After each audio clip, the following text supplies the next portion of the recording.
ಎಲ್ಲರಿಗೂ ನಮಸ್ಕಾರ. ಹಿಂದಿನ ತರಗತಿಯಲ್ಲಿ ನಾವು ರೇಷಿಯೋ ಅಂಡ್ ಪರ್ಸೆಂಟೇಜ್ ಪಾರ್ಟ್ 1 ನಲ್ಲಿ ರೇಷಿಯೋ ಮತ್ತೆ ಪ್ರಪೋರ್ಷನ್ ಅನ್ನೋ ಕಾನ್ಸೆಪ್ಟ್ ಮೇಲೆ ಕೆಲವೊಂದು ಪ್ರಾಬ್ಲಮ್ಸ್ ನ ಚರ್ಚೆ ಮಾಡಿದ್ವಿ.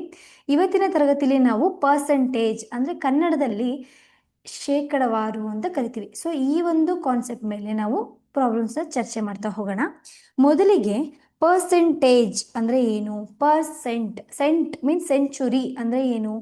Percentage is A way of expressing A number as A fraction of 100. ಯಾವುದೇ ಒಂದು ನಂಬರ್ನ ನಾವು ಫ್ರಾಕ್ಷನ್ ಆಫ್ 100 ಅಂದರೆ ಭಿನ್ನರಾಶಿ ರೂಪದಲ್ಲಿ 100ಕ್ಕೆ ಕಂಪೇರ್ ಮಾಡಿ ಬರೆದಾಗ ನಾವು ಅದನ್ನು ಪರ್ಸೆಂಟೇಜ್ ಅಂದರೆ ಕನ್ನಡದಲ್ಲಿ ಶೇಕಡವಾರು ಅಂತ ಕರಿತೀವಿ. ಸೊ ಹಾಗಾದರೆ ಈ ಒಂದು ಪರ್ಸೆಂಟೇಜ್ನ ನಾನು ಯಾವ ಒಂದು ಸಿಂಬಲ್ ಮುಖಾಂತರ ಎಲ್ಲದಕ್ಕೂ 60% ಅಂದರೆ 60% ಅಂತ ಬರೆಯೋಕ್ಕಾಗುತ್ತಾ? ಸೊ ಒಂದು ಸಿಂಬಲ್ ಮುಖಾಂತರ ಈ ಒಂದು ಪರ್ಸೆಂಟೇಜ್ನ ನಾವು ರೆಪ್ರೆಸೆಂಟ್ ಮಾಡ್ತೀವಿ. ಯಾವುದು ಅದು ಸಿಂಬಲ್ ಅಂತಂದರೆ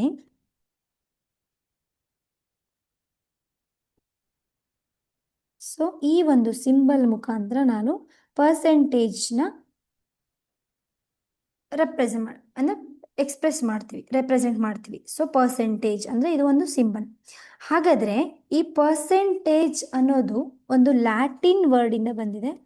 ಪರ್ಸೆಂಟ್ ಯಾವ ಒಂದು ಭಾಷೆಯ ಇಂದ ಬಂದಿದೆ? ಲ್ಯಾಟಿನ್ ವರ್ಡ್ ಅಂದರೆ ಪರ್ಸೆಂಟಮ್, ವಿಚ್ ಮೀನ್ಸ್ ಪರ್ 100. ಪರ್ಸೆಂಟಮ್ ಅಂದರೆ ಏನು? ಪರ್ 100 ಅಂದರೆ ಕನ್ನಡದಲ್ಲಿ ಪ್ರತಿ 100ಕ್ಕೆ ಎಷ್ಟು ಅಂತ ಹೇಳ್ತೀವಲ್ಲ ಅದನ್ನ ಪರ್ಸೆಂಟಮ್ ಅಂತ ಕರಿತೀವಿ. ಫಾರ್ ಎಕ್ಸಾಂಪಲ್ ಹೇಳಬೇಕು ಅಂತಂದ್ರೆ 60%. ಎಕ್ಸಾಂಪಲ್ 60%. ಸೊ 60% ಅಂದರೆ ಏನು?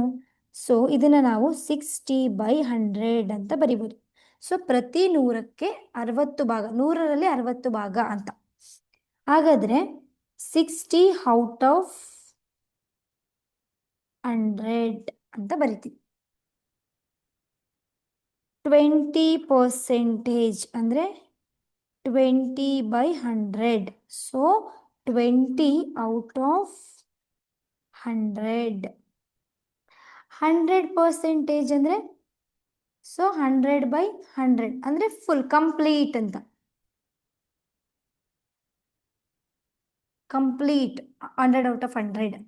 ಸೊ 0% ಅಂತಂದರೆ 0/100. ಸೊ 0/100 ಅಂತಂದರೆ ನಥಿಂಗ್, ಏನೂ ಇಲ್ಲ, 0. 50% ಅಂತಂದರೆ 50/100. ಸೊ 50/100 ಅಂತಂದರೆ ಆಫ್. ಸೊ 100ರಲ್ಲಿ 50 ಭಾಗ ಅಂದರೆ ಅರ್ಧ ಅಲ್ವಾ? ಇದು ಸಿಂಪಲ್ ಆಗಿ ಪರ್ಸೆಂಟೇಜ್ ಅಂದರೆ ಹೇಗೆ ರೆಪ್ರೆಸೆಂಟ್ ಮಾಡ್ತೀವಿ ಅಂತ.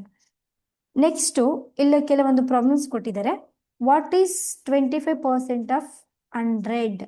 What is 50% of 80? What is 30% of 200?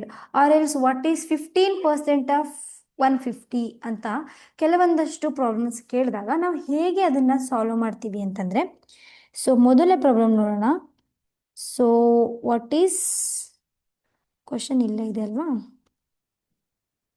So 25% of 100 ಅಂತಂದರೆ 25%ನ ನಾವು ಹೇಗೆ ಬರಿತೀವಿ? 25/100. ಆಫ್ ಅಂತಂದರೆ multiplication. So 100 ones 100 ones. So ಎಷ್ಟು ಬಂತು? 25ನೇ ಬಂತು. ಹಾಗಾದರೆ 50% ಆಫ್ 80 ಎಲ್ಲದನ್ನು 100ಕ್ಕೆ ಕಂಪೇರ್ ಮಾಡಬೇಕಾ? 80ಗೆ 80ಲಿ 50% ಅಂದರೆ ಎಷ್ಟು? ಈಗ 80 ಅಂದರೆ ಒಂದು ಕಂಪ್ಲೀಟ್. ಸೊ ಅದರಲ್ಲಿ 50%, 50 ಅಂದ್ರೇನು ಅರ್ಧ ಭಾಗ, ಅರ್ಧ ಭಾಗ ಅಂದರೆ ಎಷ್ಟು? 40. ಸೊ ಅದನ್ನು ಹೇಗೆ ಬರಿತೀವಿ? 50/100 into 80. So 0 0 cancel, 0 0 cancel. 5 into 8 is 40. So 40. Next question ಏನು ಅಂತಂದರೆ 30% ಆಫ್ 200. ಸೊ 200ಅಲ್ಲಿ 30% ಅಂದರೆ ಏನು? 100ಗೆ 30% ಅಂದರೆ 200ಗೆ ಎಷ್ಟು? 60. ಸೊ ಅದನ್ನು ಸಾಲ್ವ್ ಮಾಡೋದಾದರೆ so 100 1s 100 2s. So 30 into 2 ಏನಾಗುತ್ತೆ 60. ಸೊ ಈ ರೀತಿಯಾಗಿ ಕೆಲವೊಂದಷ್ಟು ಪ್ರಾಬ್ಲಮ್ಸ್, ಸಿಂಪಲ್ ಪ್ರಾಬ್ಲಮ್ಸ್ ಗೊತ್ತಾಯ್ತು. Next fraction to percentage. ಯಾವುದೇ ಒಂದು ಪ್ರಾಬ್ಲಮ್ಸ್ನ ಫ್ರ್ಯಾಕ್ಷನ್ ಟು ಪರ್ಸೆಂಟೇಜ್ಗೆ ಹೇಗೆ, ಭಿನ್ನರಾಶಿ ರೂಪದಲ್ಲಿ ಇದ್ದರೆ ನಾನು ಅದನ್ನು ಹೇಗೆ ಪರ್ಸೆಂಟೇಜ್ಗೆ ಕನ್ವರ್ಟ್ ಮಾಡಬೇಕು ಅಂದರೆ ಸಿಂಪಲಾಗಿ ಕನ್ವರ್ಟ್ ಮಾಡ್ಬೋದು. 2/5 ಇದು ಭಿನ್ನರಾಶಿ ರೂಪದಲ್ಲಿದೆ. ಈ 2/5ನಲ್ಲಿ 2 ಅನ್ನೋದೇನು ನ್ಯೂಮರೇಟರ್, 5 ಅಂದರೆ ಡಿನಾಮಿನೇಟರ್ ಅಲ್ವಾ.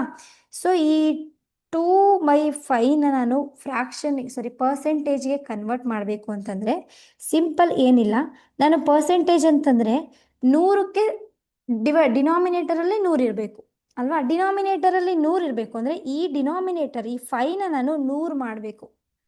ಸೊ 100 ಮಾಡಬೇಕು ಅಂತಂದರೆ which number we should multiply to get 100 in the denominator, ಅಂದರೆ ಯಾವ ನಂಬರ್ನ ನಾನು 100 ಮಲ್ಟಿಪ್ಲೈ ಮಾಡಿದ್ರೆ 5ಗೆ ನನಗೆ ಡಿನಾಮಿನೇಟರ್ಲಿ ನನಗೆ 100 ಸಿಗುತ್ತೆ 20.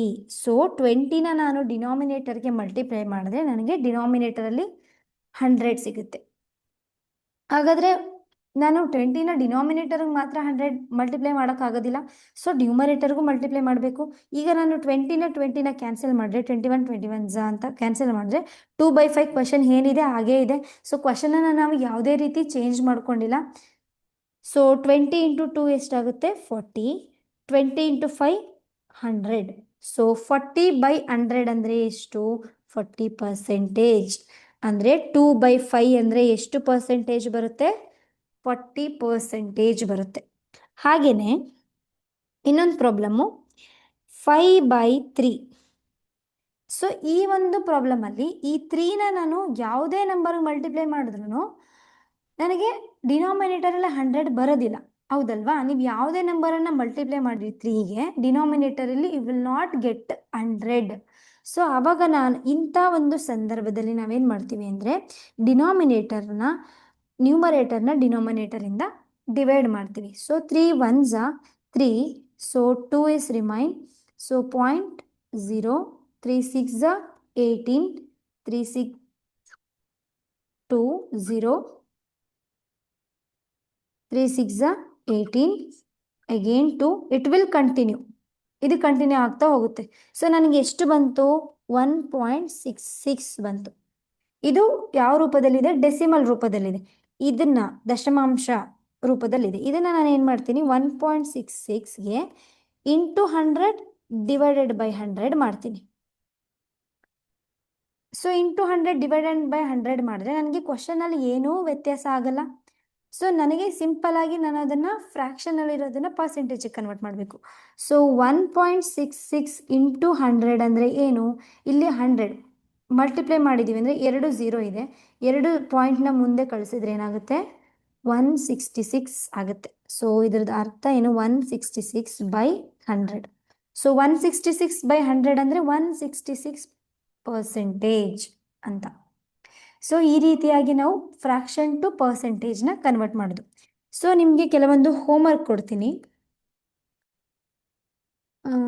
4/5 ಇದನ್ನು ಹೇಗೆ ಫ್ರ್ಯಾಕ್ಷನ್ ಇರೋದನ್ನು ಪರ್ಸೆಂಟೇಜ್ಗೆ ಕನ್ವರ್ಟ್ ಮಾಡ್ತೀವಿ. 1/3 ಇದ್ರದ್ದು ಫ್ರ್ಯಾಕ್ಷನ್ ಅಂದರೆ ಪರ್ಸೆಂಟೇಜ್, 1/3 ಅಂದರೆ ಎಷ್ಟು ಪರ್ಸೆಂಟೇಜ್. ಸೊ 7/2 ಅಂದರೆ ಎಷ್ಟು ಪರ್ಸೆಂಟೇಜ್ ಅನ್ನೋದನ್ನು ನೀವು ಹೋಮ್ವರ್ಕ್ ಮಾಡಬೇಕು. ನೆಕ್ಸ್ಟು ಡೆಸಿಮಲಲ್ಲಿದ್ದರೆ ಹೇಗೆ ಪರ್ಸೆಂಟೇಜ್ಗೆ ಕನ್ವರ್ಟ್ ಮಾಡೋದು ಅನ್ನೋದನ್ನು ನೋಡೋಣ. ಮೊದಲನೇ ಕ್ವಶನ್ 0.1 ಇದು ಡೆಸಿಮಲಲ್ಲಿದೆ. ಸೊ ಈ ಡೆಸಿಮಲಲ್ಲಿರೋದನ್ನು ನಾನು ಫ್ರ್ಯಾಕ್ಷನಾಗಿ ಬರ್ಕೋಬೇಕು, ಅಂದರೆ ದಶಮಾಂಶ ರೂಪದಲ್ಲಿರೋದನ್ನು ನಾನು ಭಿನ್ನರಾಶಿ ರೂಪಕ್ಕೆ ಕನ್ವರ್ಟ್ ಮಾಡ್ಕೋಬೇಕು. ಸೊ 0.1 ಅಂತಂದರೆ ಪಾಯಿಂಟ್ ಆದಮೇಲೆ ಎಷ್ಟು ಸಂಖ್ಯೆ ಇದೆ, ಒಂದು ಸಂಖ್ಯೆ ಇದೆ, ಹಾಗಾದರೆ ಡಿನಾಮಿನೇಟರಲ್ಲಿ 1 0. ಸೊ ಇದನ್ನು ನಾನು 1/10 ಅಂತ ಬರ್ಕೋಬೋದು. ಸೊ ಈ 1/10 ಅಂತ ಬರ್ಕೊಂಡ್ರೆ ನನಗೆ ಗೊತ್ತು ಫ್ರ್ಯಾಕ್ಷನಲ್ಲಿರೋದನ್ನು ಪರ್ಸೆಂಟೇಜ್ಗೆ ಹೇಗೆ ಕನ್ವರ್ಟ್ ಮಾಡಬೇಕು ಅಂತ. ಸೊ 1/10 ಇದೆ, ಇದಕ್ಕೆ ನಾನು ಯಾವ ನಂಬರನ್ನು ಮಲ್ಟಿಪ್ಲೈ ಮಾಡಿದ್ರೆ ನನಗೆ ಡಿನಾಮಿನೇಟರ್ 100 ಆಗುತ್ತೆ, 10ಗೆ 10 ಇಂಟು 10 ಮಾಡಿದ್ರೆ ಡಿನಾಮಿನೇಟರ್ 100 ಆಗುತ್ತೆ. ಸೊ 10 ಡಿವೈಡೆಡ್ ಬೈ 100 ಅಂದರೆ ಎಷ್ಟು ಪರ್ಸೆಂಟೇಜ್ ಆಗುತ್ತೆ 10%. ಅಂದರೆ 0.1 ಅಂದರೆ ಎಷ್ಟು ಪರ್ಸೆಂಟೇಜ್? 10%. ಸೊ ನೆಕ್ಸ್ಟ್ ಪ್ರಾಬ್ಲಮ್ 0.002 ಅಂತ ಇದೆ. ಇದನ್ನು ನಾನು ಹೇಗೆ ಬರ್ಕೋತೀನಿ? 2 ಡಿವೈಡೆಡ್ ಬೈ 3 zeros ಬಿಕಾಸ್ 1 2 3 ಇಲ್ಲಿಗೆ ಪಾಯಿಂಟ್ ಬರುತ್ತೆ ಅಂದರೆ 2 ಡಿವೈಡೆಡ್ ಬೈ ಇಲ್ಲಿ 1000. ಈಗ ಇಲ್ಲಿ ಡಿನಾಮಿನೇಟರಲ್ಲಿ 1000 ಇದೆ. ಸೊ ಇದನ್ನು ನಾನು 100 ಹೇಗೆ ಮಾಡೋಕ್ಕಾಗುತ್ತೆ ಅಂತ ಗಾಬರಿ ಆಗೋ ಅವಶ್ಯಕತೆ ಇಲ್ಲ. 2 ಡಿವೈಡೆಡ್ ಬೈ 1000 ನಾನು 10 ಇಂಟು 100 ಅಂತ ಬರ್ಕೋತೀನಿ. ಸೊ ಇಲ್ಲಿ 10 ಇಂಟು 100 2/10. ಈ 2/10 ನಾನು ಏನಂತ ಬರಿಬೋದು? 0.2 ಅಂತ ಬರಿಬೋದು, ದಶಮಾಂಶ ರೂಪದಲ್ಲಿ ಬರೆಯೋದಾದ್ರೆ ಈ 2/10. So 0.2 by 100. ಸೊ 0.2 ಬೈ 100 ಅಂದರೆ ಎಷ್ಟು? 0.2%. ಅರ್ಥ ಆಯ್ತಲ್ವಾ? So decimal to percentage. So ಕೊಟ್ಟಿರೋವಂಥ ಡೆಸಿಮಲ್ನ ಮೊದಲು ನಾವು ಫ್ರ್ಯಾಕ್ಷನ್ಗೆ ಕನ್ವರ್ಟ್ ಮಾಡ್ಕೋಬೇಕು, ಆಮೇಲೆ ಅದನ್ನು ಪರ್ಸೆಂಟೇಜ್ಗೆ ಕನ್ವರ್ಟ್ ಮಾಡುವಂಥದ್ದು. ನೆಕ್ಸ್ಟು ಇದಿಷ್ಟು ಅಕಾಡೆಮಿಕ್ಸ್ ಆಯಿತು, ಇದಿಷ್ಟು ಬೇಸಿಕ್ ಪರ್ಸೆಂಟೇಜ್ ಆಯಿತು. ನೆಕ್ಸ್ಟು ನಾವು ಅಕಾಡೆಮಿಕ್ಸ್ ಅಂದರೆ ಪರ್ಸೆಂಟೇಜ್ನ ನಾವು ಬೇಸಿಕಲಿ ಹೇಗೆ ಸಾಲ್ವ್ ಮಾಡೋದು ಅಂತ ತಿಳ್ಕೊಂಡ್ವಿ. ಈಗ ಅಕಾಡೆಮಿಕ್ಸ್ ಅಂತ ಬಂದಾಗ ನೀವು ಕೆಲವೊಂದಷ್ಟು ಮಾರ್ಕ್ಸ್ ಸ್ಕೋರ್ ಮಾಡಿರ್ತೀರಾ. ಔಟ್ ಆಫ್ 600ಗೆ 520 ತೆಗೆದಿರ್ತೀರ, ಮಾರ್ಕ್ಸ್ ಸ್ಕೋರ್ ಮಾಡಿರ್ತೀರ. ಹಾಗಾದರೆ ಎಷ್ಟು ಪರ್ಸೆಂಟೇಜ್ ಆಯಿತು ಅಂದರೆ ಹೇಗೆ ಕ್ಯಾಲ್ಕುಲೇಟ್ ಮಾಡೋದು? ಇಲ್ಲ ನನಗೆ 75% ಬಂದಿದೆ, ಎಷ್ಟು ಮಾರ್ಕ್ಸ್ಗೆ? 100 ಮಾರ್ಕ್ಸ್ಗೆ. ಹಾಗಾದರೆ ನಾನು ಎಷ್ಟು ಮಾರ್ಕ್ಸ್ ಸ್ಕೋರ್ ಮಾಡಿದ್ದೀನಿ ಅಂದರೆ ಹೇಗೆ ತಿಳ್ಕೊಳ್ಳೋದು? ಸೊ ಈ ರೀತಿಯಾಗಿ ಕೆಲವೊಂದು academics related percentage, marks related ಪರ್ಸೆಂಟೇಜ್ನ ಹೇಗೆ ಫೈಂಡ್ ಔಟ್ ಮಾಡೋದು ಅನ್ನೋದ್ರ ಬಗ್ಗೆ ಕೆಲವೊಂದಷ್ಟು ಪ್ರಾಬ್ಲಮ್ಸ್ ನೋಡೋಣ.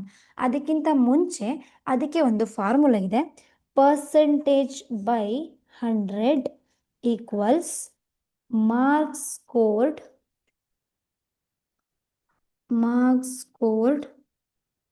by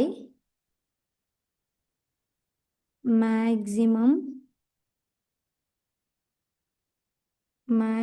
marks. ಸೊ ಇದು ಒಂದು ಬೇಸಿಕ್ ಫಾರ್ಮುಲಾ. ಇದನ್ನು ನಾನು ಆಲ್ಟರ್ ಮಾಡ್ಕೋತೀನಿ.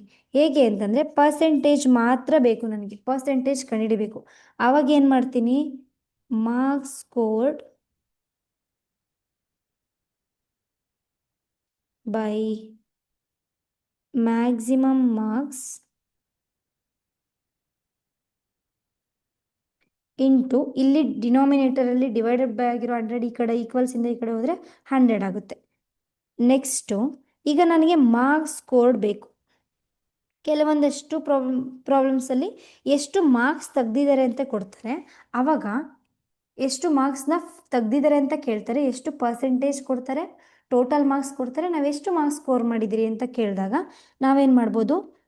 Percentage by 100 into maximum marks.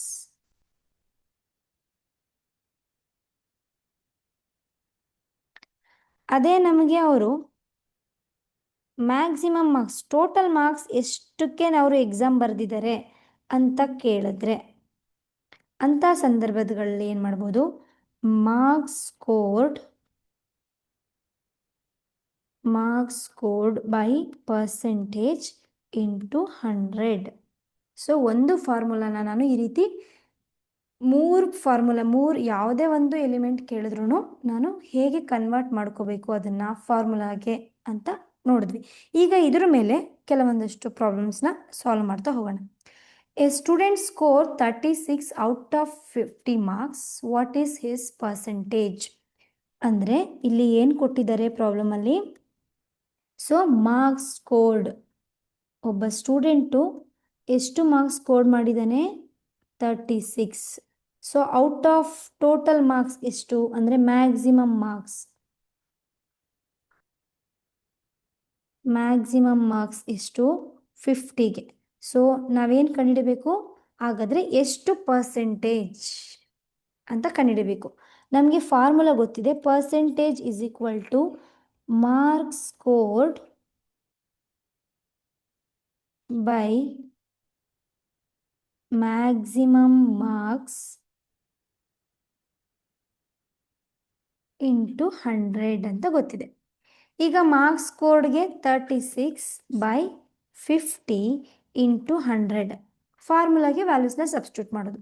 So 0 0 cancel ಆಗುತ್ತೆ, 5 1s 5 2s. ಸೊ 36 ಇಂಟು 2 ಏನಾಗುತ್ತೆ, 2 6 12, 1 ಕ್ಯಾರಿ, 2 3 6 72. ಏನಿದು 72 ಅನ್ನೋದೇನು ಪರ್ಸೆಂಟೇಜ್ ಅಲ್ವಾ. ಸೊ ಎಷ್ಟು ಪರ್ಸೆಂಟೇಜ್ ತೆಗೆದಿದ್ದಾರೆ, 72% ತೆಗೆದಿದ್ದಾರೆ. ಈ ರೀತಿಯಾಗಿ ಕೊಟ್ಟಿರೋವಂಥ ಗಿವನ್ನ ಬರ್ಕೊಂಡು ಯಾವ ಒಂದು ಎಲಿಮೆಂಟ್ನ ಕೇಳಿದರೆ ಅಂದರೆ ಪರ್ಸೆಂಟೇಜ್ ಕೇಳಿದರೆ ಯಾವ ಫಾರ್ಮುಲಾ ಹಾಕೋಬೇಕು, ಮಾರ್ಕ್ಸ್ ಸ್ಕೋರ್ ಕೇಳಿದರೆ ಯಾವ ಫಾರ್ಮುಲಾ ಹಾಕೋಬೇಕು ಅನ್ನೋದನ್ನು ನೋಡಿಕೊಂಡ್ರೆ ಇದು ತುಂಬ ಸುಲಭವಾಗಿ ಈ ರೀತಿ ಪ್ರಾಬ್ಲಮ್ಸ್ನ ನಾವು ಸಾಲ್ವ್ ಮಾಡ್ಬೋದು. Second question, out of 80 marks, Arjun scored 68 marks. So find it's percentage. ಅಂದರೆ ಟೋಟಲ್ 80 ಮಾರ್ಕ್ಸ್ ಇದೆ. ಸೊ ಮ್ಯಾಕ್ಸಿಮಮ್ ಮಾರ್ಕ್ಸ್ ಎಷ್ಟು,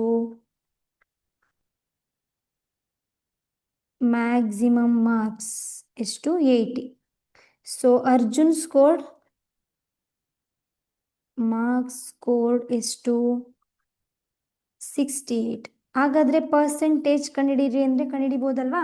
ಸೊ ಹಿಂದಿನ ಪ್ರಾಬ್ಲಮ್ ಮಾಡಿದ್ವಲ್ಲ ಅದೇ ರೀತಿ ಫಾರ್ಮುಲಾ ಹಾಕ್ಕೊಂಡು ವ್ಯಾಲ್ಯೂಸ್ನ ಸಬ್ಸ್ಟಿಟ್ಯೂಟ್ ಮಾಡಿದ್ರೆ ನಿಮಗೆ ಪರ್ಸೆಂಟೇಜ್ ಸಿಗುತ್ತೆ. ಸೊ ಇದು homework. Next, if A student got 45% in a 200 marks exam, how many marks did they scored. ಅಂದರೆ ಒಂದು ಸ್ಟೂಡೆಂಟು ಪರ್ಸೆಂಟೇಜ್ ಎಷ್ಟು ಪರ್ಸೆಂಟೇಜ್ ಮಾರ್ಕ್ಸ್ ಸ್ಕೋರ್ ಮಾಡಿದ್ದಾರೆ, 45%. ಸೊ ಮ್ಯಾಕ್ಸಿಮಮ್ ಮಾರ್ಕ್ಸ್ ಎಷ್ಟು ಕೊಟ್ಟಿದ್ದಾರೆ, ಮ್ಯಾಕ್ಸಿಮಮ್ ಮಾರ್ಕ್ಸ್ 200. ಹಾಗಾದರೆ ಮಾರ್ಕ್ಸ್ ಸ್ಕೋರ್ಡ್ ಎಷ್ಟು ಮಾರ್ಕ್ಸ್ನ ತಗೊಂಡಿದ್ದಾರೆ ಅಂತ ನಾವು ಕಂಡುಹಿಡಿಬೇಕು. ಸೊ ಮಾರ್ಕ್ಸ್ ಸ್ಕೋರ್ಡ್ಗೆ ಫಾರ್ಮುಲಾ ನಮಗೆ ಗೊತ್ತಿದೆ, ಮಾರ್ಕ್ಸ್ ಸ್ಕೋರ್ಡ್ ಈಕ್ವಲ್ಸ್, ಫಾರ್ಮುಲಾ ಏನು ಮಾರ್ಕ್ಸ್ ಸ್ಕೋರ್ಡ್ಗೆ, percentage divided by 100 into maximum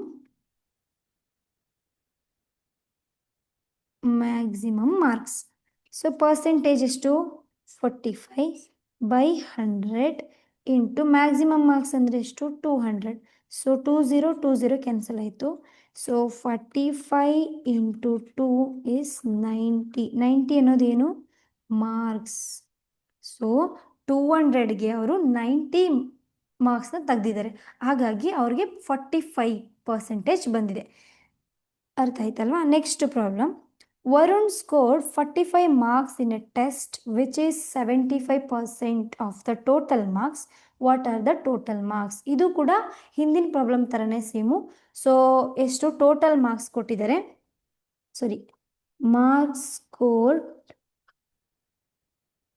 ಎಷ್ಟು 45, percentage 75, total marks or maximum marks ಅಂತ ಕರಿತೀವಿ. ಅದೆಷ್ಟು ಗೊತ್ತಿಲ್ಲ, ಕಂಡುಹಿಡಿಬೇಕು. ಸೊ ಹಿಂದಿನ ಪ್ರಾಬ್ಲಮಲ್ಲಿ ಏನು ನೋಡಿದ್ದೀವಿ ನಾವು, ಮಾರ್ಕ್ಸ್ ಸ್ಕೋರ್ಡ್ ಎಷ್ಟು ಅಂತ ಕಂಡುಹಿಡಿದಿದ್ವಿ. ಇಲ್ಲಿ ಮಾರ್ಕ್ಸ್ ಸ್ಕೋರ್ಡ್ ಕೊಟ್ಟಿದ್ದಾರೆ, ನಾವು ಟೋಟಲ್ ಮಾರ್ಕ್ಸ್ ಎಷ್ಟು ಅಂತ ಕಂಡುಹಿಡಬೇಕು. So maximum marks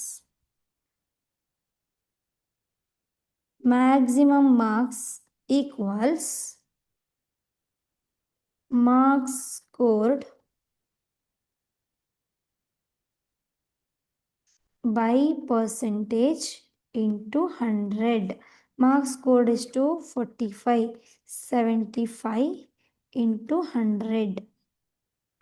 so 15 3s 15 5s, 5 1s 5 2s ಅಂದರೆ 20. 3 ಇಂಟು 20 ಎಷ್ಟು 60. ಸೊ ಟೋಟಲ್ ಮಾರ್ಕ್ಸ್ ಎಷ್ಟು 60ಗೆ 45 ಸ್ಕೋರ್ ಮಾಡಿದ್ದಾರೆ, ಅಂದರೆ 75% ಬಂದಿದೆ ಅಂತ ಅರ್ಥ. ಆಯ್ತಲ್ವಾ. Next problem, A student scores 72 marks which is 80% of the total marks. What are the total marks? ಅಂದರೆ ಇದು ಇಂದಿನ ಪ್ರಾಬ್ಲಮ್ ಥರನೇ ಸಿಮಿಲರ್ ಇದೆ. ಸೊ ಮಾರ್ಕ್ಸ್ ಸ್ಕೋರ್ಡ್ ಎಷ್ಟು 72, ಪರ್ಸೆಂಟೇಜ್ 80, 80%. ಸೊ ಟೋಟಲ್ ಮಾರ್ಕ್ಸ್ ಅಥವಾ ಮ್ಯಾಕ್ಸಿಮಮ್ ಮಾರ್ಕ್ಸ್ ಎಷ್ಟು ಅಂತ ಫೈಂಡ್ ಔಟ್ ಮಾಡೋದು. ಸೊ ಇದನ್ನು ನೀವೇ ಸಾಲ್ವ್ ಮಾಡಿ. ನೆಕ್ಸ್ಟ್ ಇಲ್ಲಿ ತನಕ ನಾವು ಅಕಾಡೆಮಿಕ್ಸ್ ಅಂದರೆ ಈಗ ಮಾರ್ಕ್ಸು ಪರ್ಸೆಂಟೇಜ್ ಅಂತ ಬಂದರೆ ನಾವು ಹೇಗೆ ಕ್ಯಾಲ್ಕುಲೇಟ್ ಮಾಡಬೇಕು, ಮಾರ್ಕ್ಸ್ ಕೊಟ್ಟಿದ್ರೆ ಪರ್ಸೆಂಟೇಜ್ ಹೇಗೆ ಕ್ಯಾಲ್ಕುಲೇಟ್ ಮಾಡಬೇಕು, ಇದ್ರ ಬಗ್ಗೆ ಚರ್ಚೆ ಮಾಡಿದ್ವಿ. ಇವಾಗ ಈ ಪರ್ಸೆಂಟೇಜ್ನ ಈ ಅಕಾಡೆಮಿಕ್ಸ್ ಅಲ್ಲದೆ ಇನ್ನೆಲ್ಲೆಲ್ಲಿ ನಾವು ನೋಡ್ತೀವಿ ನಮ್ಮ ಡೇ ಟು ಡೇ ಲೈಫಲ್ಲಿ. ಈಗ ನೀವು ಒಂದು ಶಾಪಿಂಗಿಗೆ ಅಂತ ಹೋದಾಗ ಇಷ್ಟು ಪರ್ಸೆಂಟ್ ಡಿಸ್ಕೌಂಟ್ ಇದೆ ಈ ಒಂದು ಪ್ರಾಡಕ್ಟ್ ಮೇಲೆ, ಈ ಒಂದು ಡ್ರೆಸ್ ಮೇಲೆ ಇಷ್ಟು ಪರ್ಸೆಂಟ್ ಡಿಸ್ಕೌಂಟ್ ಕೊಡ್ತಾ ಇದ್ದೀವಿ, ಇಷ್ಟು ಆಫರ್ ಕೊಡ್ತಾ ಇದ್ದೀವಿ ಅನ್ನೋದ್ರ ಅಲ್ಲಿ ನೀವು ಒಂದು ಈ ಪರ್ಸೆಂಟೇಜ್ ಅನ್ನೋ ಕಾನ್ಸೆಪ್ಟನ್ನ ನೋಡ್ತೀರಾ. ಅದಲ್ಲದೆ ಈಗ ಯಾವುದೋ ಒಂದು ಪ್ರಾಡಕ್ಟ್ನ ನೀವು ಪರ್ಚೇಸ್ ಮಾಡ್ತಿದ್ದೀರಾ, ಆ ಪರ್ಚೇಸ್ ಮಾಡಿದಾಗ ನಿಮಗೆ ಪ್ರಾಫಿಟ್ ಆಯಿತಾ ಲಾಸ್ ಆಯಿತಾ, ಇಲ್ಲ ಅಂಗಡಿಯವನಿಗೆ ಪ್ರಾಫಿಟ್ ಆಯಿತಾ ಲಾಸ್ ಆಯಿತಾ. ಈಗ ನೀವೇ ಯಾವುದೋ ಒಂದು ಪ್ರಾಡಕ್ಟ್ನ ಸೆಲ್ ಮಾಡಬೇಕಾದ್ರೆ ನಿಮಗೆ ಅದರಿಂದ ಪ್ರಾಫಿಟ್ ಆಯಿತಾ ಲಾಸ್ ಆಯಿತಾ ಅಂತ ತಿಳ್ಕೋಬೇಕು ಅಂತಂದರೆ ಈ ಪರ್ಸೆಂಟೇಜ್.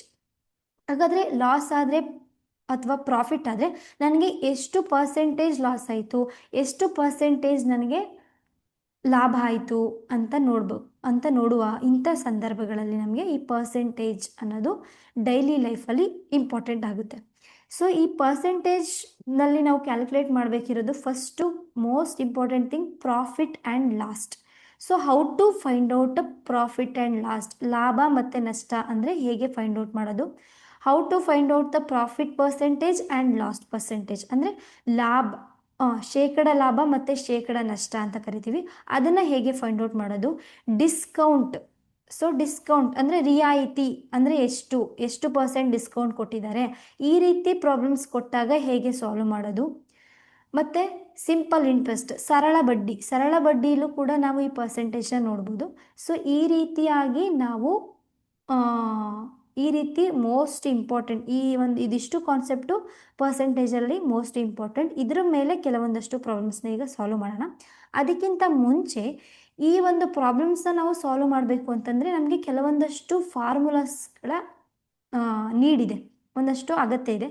ಆ ಫಾರ್ಮುಲಾಸ್ನ ನಾವು ಎಲ್ಲ ಫಾರ್ಮುಲಾಸನ್ನು ಪ್ರಾಫಿಟ್ದು, ಲಾಸು, ಡಿಸ್ಕೌಂಟು ಎಲ್ಲ ಫಾರ್ಮುಲಾನ ನಾವು ಬೈಹೆಟ್ ಮಾಡೋಕ್ಕಾಗಲ್ಲ.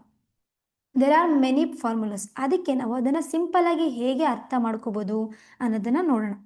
ಸೊ ಮೊದಲನೇದಾಗಿ ಪ್ರಾಫಿಟ್ ಆ್ಯಂಡ್ ಲಾಸ್, ಇದ್ರ ಮೇಲೆ ಬರುವಂಥ ಪ್ರಾಬ್ಲಮ್ಸು ಮತ್ತು ಇದನ್ನು ಹೇಗೆ ಸಾಲ್ವ್ ಮಾಡೋದು ಅನ್ನೋದನ್ನು ಫಾರ್ಮುಲಾನ ನಾವು ನೋಡೋಣ.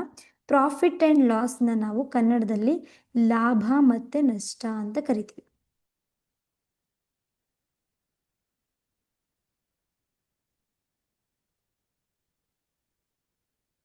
ಲಾಭ ಮತ್ತು ನಷ್ಟ. ಸೊ ಫಾರ್ ಎಕ್ಸಾಂಪಲ್, ಈಗ if I by A book for 100 rupees, ಒಂದು ಬುಕ್ಕನ್ನು ನಾನು ಒಂದು ನೋಟ್ಬುಕ್ಕನ್ನು 100 ರೂಪೀಸ್ಗೆ ತಗೋತೀನಿ. ಹಾಗಾದರೆ ಈ ಬುಕ್ಕು ಏನಾಗುತ್ತೆ, ಕಾಸ್ಟ್ ಪ್ರೈಸ್, ಅದನ್ನು CP ಅಂತ ಬರಿತೀವಿ.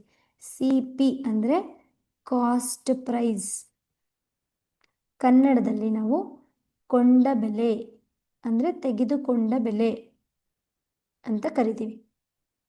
ಈ ಒಂದು 100 ರೂಪಾಯಿಗೆ ನಾನು ಒಂದು ನೋಟ್ಬುಕ್ಕನ್ನು ತಗೋತೀನಿ, ಆದರೆ ನಾನೇನು ಮಾಡ್ತೀನಿ ಅದನ್ನು ಅಂದರೆ 105 ರೂಪಾಯಿಗೆ ಮಾರ್ತೀನಿ ನನ್ನ ಫ್ರೆಂಡಿಗೆ.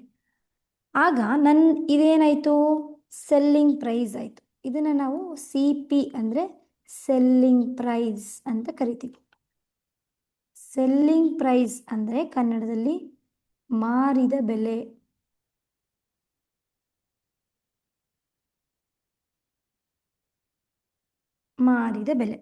ಸೊ ಈಗ ನನಗೆ 100 ರೂಪಾಯಿಗೆ ನಾನು ನೋಟ್ಬುಕ್ ತೊಗೊಂಡು 105 ರೂಪಾಯಿಗೆ ಮಾರ್ತಿದ್ದೀನಿ ಅಂದರೆ whether it is A profit or loss, ಇದು ಲಾಭ ಆಗುತ್ತೋ ನಷ್ಟ ಆಗುತ್ತೋ ನನಗೆ. Obviously it is A profit, ಅಂದರೆ ನನಗೆ ಲಾಭ ಆಯಿತು. ಎಷ್ಟು ರೂಪಾಯಿ ಲಾಭ ಆಯಿತು ನನಗೆ ನೋಡ್ತಾ ಹೇಳ್ಬೋದು. 100 ರೂಪಾಯಿಗೆ ತೊಗೊಂಡು 105 ರೂಪಾಯಿಗೆ ಮಾಡಿದ್ದೀನಿ ಅಂದರೆ ನನಗೆ 5 ರೂಪಾಯಿ ಲಾಭ ಸಿಕ್ತು. ಸೊ ಎಷ್ಟು ರೂಪಾಯಿ ಸಿಕ್ತು, 5 ರೂಪಾಯಿ ಲಾಭ ಸಿಕ್ತು. ಅದನ್ನು ನಾವು ಫಾರ್ಮುಲಾ ರೂಪದಲ್ಲಿ ಹೇಗೆ ಫೈಂಡ್ ಔಟ್ ಮಾಡ್ಬೋದು ಅಂದರೆ profit is equal to selling price minus cost price. So selling price minus cost price. ಈ selling price ಎಷ್ಟು, 105, ಕಾಸ್ಟ್ ಪ್ರೈಸ್ ಎಷ್ಟು, 100 ರೂಪಾಯಿ. ಸೊ ಮೈನಸ್ ಮಾಡಿದ್ರೆ ನನಗೆ ಎಷ್ಟು ಸಿಗುತ್ತೆ, 5 ರೂಪಾಯಿ ಪ್ರಾಫಿಟ್, 5 ರೂಪಾಯಿ ಲಾಭ ಸಿಕ್ತು ನನಗೆ. ಸೊ ಈ ರೀತಿಯಾಗಿ ಸೆಲ್ಲಿಂಗ್ ಪ್ರೈಸ್ ಕೊಟ್ಟಿದ್ರೆ, ಕಾಸ್ಟ್ ಪ್ರೈಸ್ ಕೊಟ್ಟಿದ್ರೆ ಪ್ರಾಫಿಟ್ನ ಹೇಗೆ ಸಾಲ್ವ್ ಮಾಡೋದು, ಅಥವಾ ಪ್ರಾಫಿಟೇ ಎಷ್ಟು 5 ರೂಪಾಯಿ ಪ್ರಾಫಿಟ್ ಆಗಿದೆ, ಹಾಗಾದರೆ ಸೆಲ್ಲಿಂಗ್ ಪ್ರೈಸ್ ಕಾಸ್ಟ್ ಪ್ರೈಸ್ ಕಂಡುಹಿಡೀರಿ ಅಂತ ಹೇಳಿದರೆ ನಾವು ಫಾರ್ಮುಲಾಸ್ನ ಆಲ್ಟ್ರೇಟ್ ಮಾಡ್ಕೊಳ್ಳೋದು. ಈಗ ಪ್ರಾಫಿಟ್ ಕೊಟ್ಟಿರ್ತಾರೆ, ಸೆಲ್ಲಿಂಗ್ ಪ್ರೈಸ್ನ ಈಕ್ವಲ್ಸಿಂದ ಈ ಕಡೆ ತೊಗೊಂಡ್ರೆ ಸಬ್ಟ್ರ್ಯಾಕ್ಟ್ ಮಾಡಿದ್ರೆ ಕಾಸ್ಟ್ ಪ್ರೈಸ್ ನಮಗೆ ಸಿಗುತ್ತೆ. ಆರ್ ಎಲ್ಸ್ ಕಾಸ್ಟ್ ಪ್ರೈಸ್, ಈಗ ಇಷ್ಟು ರೂಪಾಯಿಗೆ ನಾನು ಪರ್ಚೇಸ್ ಮಾಡಿದ್ದೀನಿ, ಆದರೆ ನನಗೆ 10 ರೂಪಾಯಿ ಲಾಭ ಬಂದಿದೆ, ಹಾಗಾದರೆ ನಾನು ಎಷ್ಟು ರೂಪಾಯಿಗೆ ಮಾರಿದ್ದೀನಿ ಅಂತ ಕೇಳಿದಾಗಲೂ ಕೂಡ ಇದೇ ಫಾರ್ಮುಲಾ, ಆದರೆ ಈ ಫಾರ್ಮುಲಾನ ಸ್ವಲ್ಪ ಆಲ್ಟ್ರೇಟ್ ಮಾಡ್ಕೋಬೇಕು, ಇಂಟರ್ಚೇಂಜ್ ಮಾಡಬೇಕು. ನಾವು ಮಾರ್ಕ್ಸಲ್ಲಿ ಮಾಡ್ಕೊಂಡ್ವಿ ಅಲ್ವಾ, ಮಾರ್ಕ್ಸ್ ಮತ್ತು ಮ್ಯಾಕ್ಸಿಮಮ್ ಮಾರ್ಕ್ಸ್ ಕಂಡುಹಿಡಿಯುವಾಗ ಆ ರೀತಿ ಆಲ್ಟ್ರೇಟ್ ಮಾಡ್ಕೊಳ್ಳೋದು. ಈಗ ಇದೇ ಒಂದು ನೋಟ್ಬುಕ್ನ ನನ್ನ ಫ್ರೆಂಡ್ ಏನು ಮಾಡ್ತಾರೆ ಅಂತಂದರೆ 95 ರೂಪಾಯಿಗೆ ಮಾರ್ತಾರೆ. ಸೊ 95 ರೂಪಾಯಿಗೆ ಮಾರ್ತಾರೆ ಅಂತಂದರೆ ಇದು ಕೂಡ ಸೆಲ್ಲಿಂಗ್ ಪ್ರೈಸೇ. ಸೊ 95 ರೂಪಾಯಿಗೆ ಮಾರ್ತಾರೆ ಅಂತಂದರೆ 100 ರೂಪಾಯಿ ನೋಟ್ಬುಕ್ನ ಅವರು 95 ರೂಪಾಯಿ ಮಾರ್ತಿದ್ದಾರೆ ಅಂತಂದರೆ whether it is A profit or loss, ಇದು ಪ್ರಾಫಿಟ್ ಆಗುತ್ತೋ ಲಾಸ್ ಆಗುತ್ತೋ? Obviously it is A loss, ಅಂದರೆ ನಷ್ಟ ಆಗೇ ಆಗುತ್ತೆ. ಎಷ್ಟು ರೂಪಾಯಿ ನಷ್ಟ ಆಗ್ತಿದೆ ಇಲ್ಲಿ? 5 ರೂಪಾಯಿ ನಷ್ಟ ಆಗ್ತಿದೆ.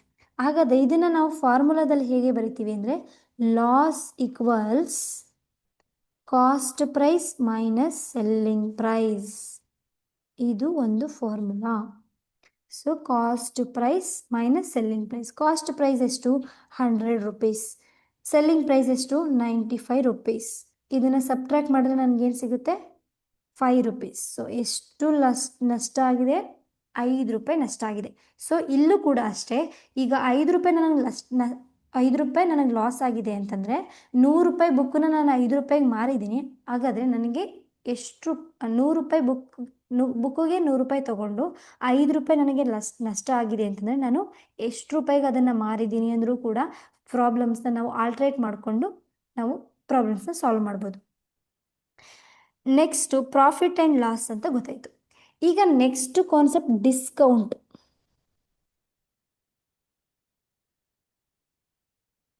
ಡಿಸ್ಕೌಂಟ್ಗೆ ಹೋಗೋಕ್ಕಿಂತ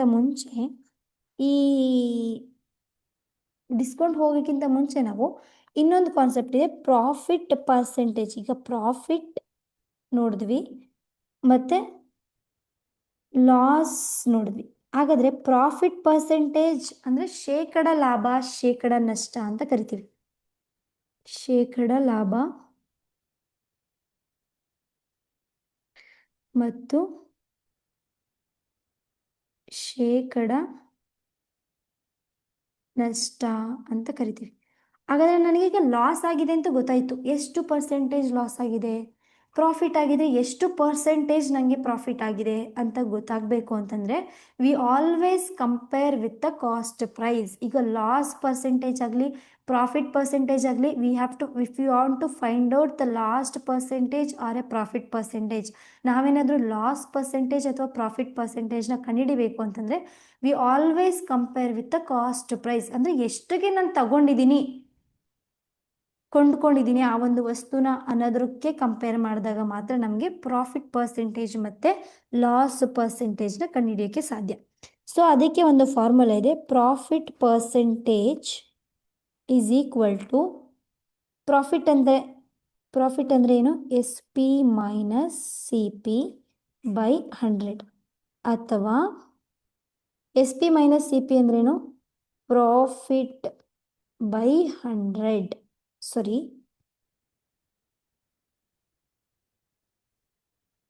so by CP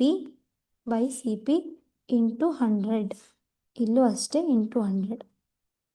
so profit ಪರ್ಸೆಂಟೇಜ್ನ ಹೇಗೆ ಫೈಂಡ್ ಔಟ್ ಮಾಡ್ತೀವಿ ಅಂದರೆ ಪ್ರಾಫಿಟ್ ಬೈ CP ಇಂಟು 100, ಅಂದರೆ ಎಷ್ಟು ಪ್ರಾಫಿಟ್ ಆಗಿದೆ, ಹಾಗಾದರೆ ಅದನ್ನು ನಾವು ಕೊಂಡ ಬೆಲೆಗೆ ಅಂದರೆ ಕಾಸ್ಟ್ ಪ್ರೈಸ್ಗೆ ಕಂಪೇರ್ ಮಾಡಿ ನಾನು ಪ್ರಾಫಿಟ್ ಪರ್ಸೆಂಟೇಜ್ ಎಷ್ಟು ಪ್ರಾಫಿಟ್ ಆಗಿದೆ, ಎಷ್ಟು ಪರ್ಸೆಂಟೇಜ್ ಪ್ರಾಫಿಟ್ ಆಗಿದೆ ಅಂತ ನೋಡ್ತೀನಿ.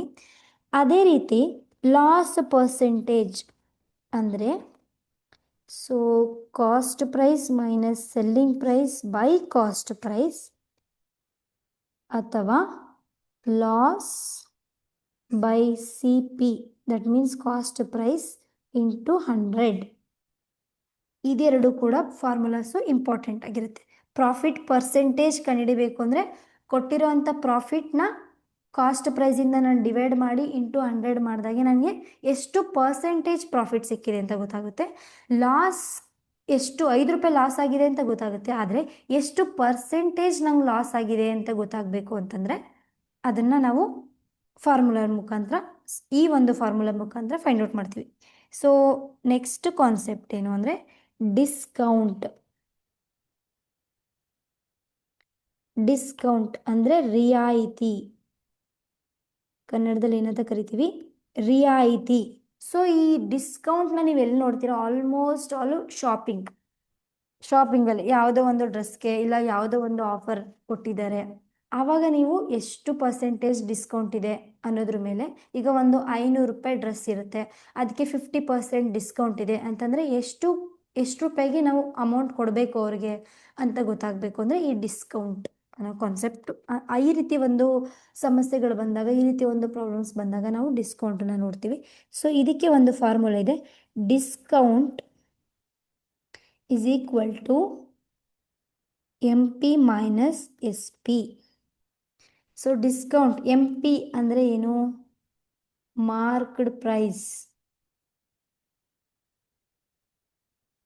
ಮಾರ್ಕ್ಡ್ ಪ್ರೈಸ್ ಅಂದರೆ ಕನ್ನಡದಲ್ಲಿ ಮುದ್ರಿತ ಬೆಲೆ.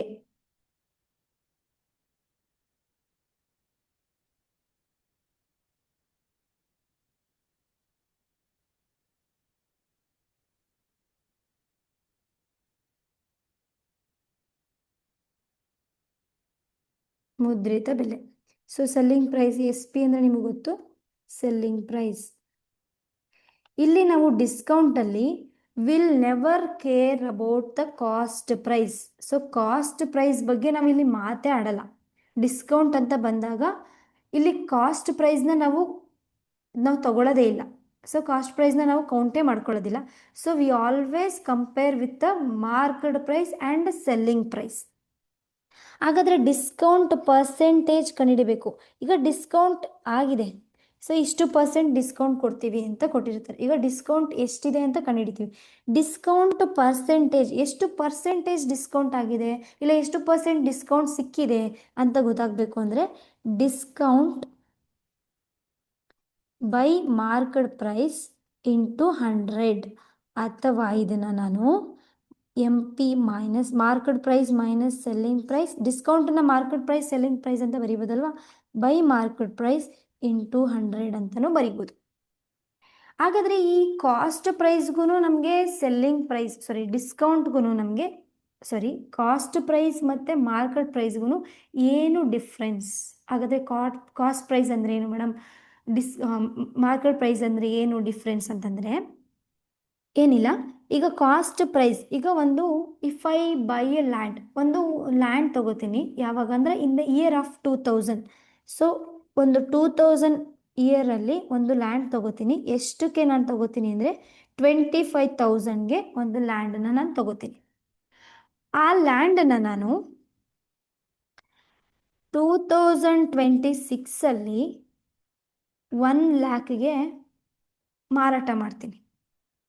ಸೊ ಆ ಒಂದು ಲ್ಯಾಂಡನ್ನು ನಾನು ಏನು ಮಾಡ್ತೀನಿ, 1 ಲ್ಯಾಕ್ಗೆ ಮಾರಾಟ ಮಾಡಬೇಕು ಅಂತ ಪ್ಲ್ಯಾನ್ ಮಾಡ್ತೀನಿ. ಸೊ ನಾನು ತಗೊಂಡಿದ್ದೆಷ್ಟಕ್ಕೆ 25,000ಗೆ, ಅಂದರೆ ಇದನ್ನು ನಾನು ಕಾಸ್ಟ್ ಪ್ರೈಸ್ ಅಂತ ಕರಿತೀವಿ. So I am planning to sell the land for 1 lakh rupees, ಅಂದರೆ 1,00,000 ರೂಪಾಯಿಗೆ ನಾನು ಅದನ್ನು ಸೆಲ್ ಮಾಡಬೇಕು ಅಂತ ಪ್ಲ್ಯಾನ್ ಮಾಡ್ತೀನಿ. ಅದನ್ನು ನಾನು ಮಾರ್ಕ್ಡ್ ಪ್ರೈಸ್ ಅಥವಾ MP ಮುದ್ರಿತ ಬೆಲೆ ಅಂತ ಕರಿತೀವಿ. ಆದರೆ ನಾನು ಅದನ್ನು ಸೆಲ್ ಮಾಡೋದು ಎಷ್ಟಕ್ಕೆ ಅಂತಂದರೆ 90,000ಗೆ ಸೆಲ್ ಮಾಡ್ತೀನಿ. So this is SP. ಅರ್ಥ ಆಯ್ತಲ್ವಾ? ಸೊ ನಾವು ತಗೊಂಡಿರೋದ್ರ ಮೇಲೆ ಮಾರ್ಕೆಟ್ ಪ್ರೈಸ್, ಈ ಮಾರ್ಕೆಟ್ ಪ್ರೈಸ್ನ ನೀವು ಎಲ್ಲೂ ನೋಡ್ಬೋದು. ಈಗ ಯಾವುದಾದ್ರು ಪರ್ಚೇಸಿಂಗಲ್ಲಿ ಟ್ಯಾಗ್ ಕೊಟ್ಟಿರ್ತಾರಲ್ವ, MRP ಇಷ್ಟು ರೇಟ್ ಇದೆ ಅಂತ ಕೊಟ್ಟಿರ್ತಾರಲ್ವ, ಸೊ ಅದೇ ಮಾರ್ಕೆಟ್ ಪ್ರೈಸ್ ಅಂತ. ಸೊ ಈಗ 5 ವರ್ಷದ ಹಿಂದೆ ನಾನು ಒಂದು 25,000ಕ್ಕೆ ಒಂದು ಲ್ಯಾಂಡನ್ನು ತೊಗೊಂಡಿರ್ತೀನಿ. ಈ ವರ್ಷದಲ್ಲಿ ನಾನು ಅದನ್ನು 1,00,000ಕ್ಕೆ ಮಾರಾಟ ಮಾಡಬೇಕು ಅಂದ್ಕೊಂಡಿದ್ದೀನಿ ಅಂತಂದರೆ ಅದು ಮಾರ್ಕೆಟ್ ಪ್ರೈಸ್. ಆದರೆ ನಾನು ಅದನ್ನು ಕೊನೆಗೆ ಸೆಲ್ ಮಾಡೋದೆಷ್ಟಕ್ಕೆ 90,000ಗೆ ಸೆಲ್ ಮಾಡ್ತಿದ್ದೀನಿ, ಅದು ಸೆಲ್ಲಿಂಗ್ ಪ್ರೈಸ್ ಅಂದರೆ ಮಾರಿದ ಬೆಲೆ. ಸೊ ಇದು ಮಾರ್ಕ್ ಪ್ರೈಸ್ಗೂ ಕೂಡ ವಾಟ್ ಈಸ್ ಕಾಸ್ಟ್ ಪ್ರೈಸ್ಗೂ ಇರೋ ಡಿಫ್ರೆನ್ಸು. ಇಲ್ಲಿ ಡಿಸ್ಕೌಂಟ್ ಅಂತ ಬಂದರೆ ನಾವು ಇಲ್ಲಿ ಕಾಸ್ಟ್ ಪ್ರೈಸ್ ಬಗ್ಗೆ ಮಾತಾಡೋದಿಲ್ಲ. We always compare with the market price ಮತ್ತು ಸೆಲ್ಲಿಂಗ್ ಪ್ರೈಸ್ ಮೇಲೆ ಕಂಪೇರ್ ಮಾಡ್ತೀವಿ. ನೆಕ್ಸ್ಟ್ ಇನ್ನೊಂದು ಕಾನ್ಸೆಪ್ಟ್ ಇದೆ, ಸಿಂಪಲ್ ಇಂಟ್ರೆಸ್ಟ್. ಸಿಂಪಲ್ ಇಂಟ್ರೆಸ್ಟ್ ಕನ್ನಡದಲ್ಲಿ ಸರಳ ಬಡ್ಡಿ.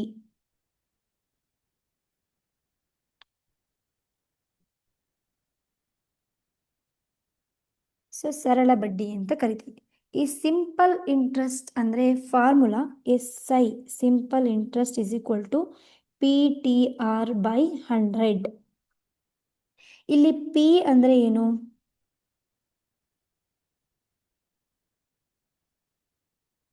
P ಅಂದರೆ ಪ್ರಿನ್ಸಿಪಲ್ ಅಮೌಂಟ್.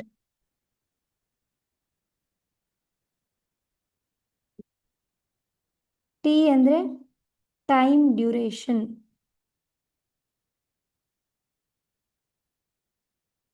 R ಅಂದರೆ ರೇಟ್ ಆಫ್ ಇಂಟ್ರೆಸ್ಟ್.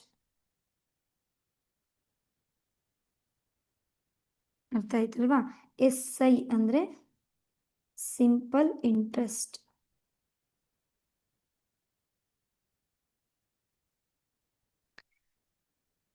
ಈಗ ಪ್ರಿನ್ಸಿಪಲ್ ಅಮೌಂಟ್ PTR100 ಅಂತಂದರೆ ಗೊತ್ತಾಯಿತು.